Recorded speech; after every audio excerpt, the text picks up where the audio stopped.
Պարոն Աթանասյան, օրինաչափությունը չխախտվեց, փաստացի, էլի երկարաձգվեց, երբ ռիսկերը կպակասեն դատավորի համար։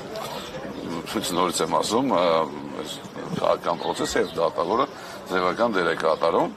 այսինքն դատավորի որոշելիքը չէ։ Ենթադրում եմ, որ առկա քաղաքական իրավիճակի պատճառով է, որ երկարացրեցին, որտեղ վերաքննիչ հակակոռուպցիոն դատարանի որոշումը հուշում էր, որ հնարավոր է եւ փոխվի, բայց երևի Արմենը ազատության մեջ այս իրավիճակում իմպիչմենտի եկեղեցու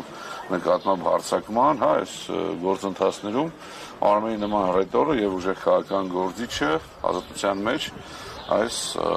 թուրքական իշխանությանը ձեռնտու չէր, հետեւաբար երկարացրեց։ Պարոն Աթանասյան, վկաների մասին խոսենք, քանի վկա է մնացել, այսպես որոնց վրա չի կարող այլևս հիմնվել դատարանը որոշում կայացնել։ Դուք ընկնում եք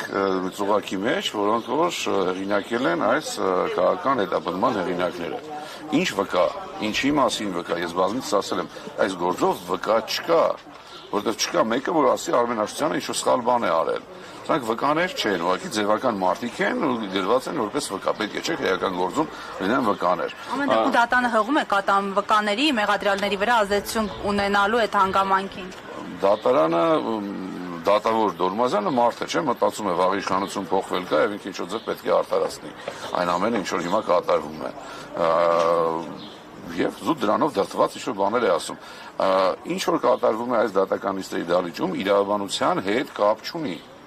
Սա պարզապես մարդուն հետապնդում են իր քաղաքական հայացքների համար։ Նորից եմ ասում, գործով վկաներ չկան, որպեսզի ինչ-որ բացատրեմ, թե ինչ վկա, ինչ ոնց եւ մնացած։ Հասկանալի է։ Եվ շնորհակալություն, պարոն։ 168 թեմի հարգելի հետևող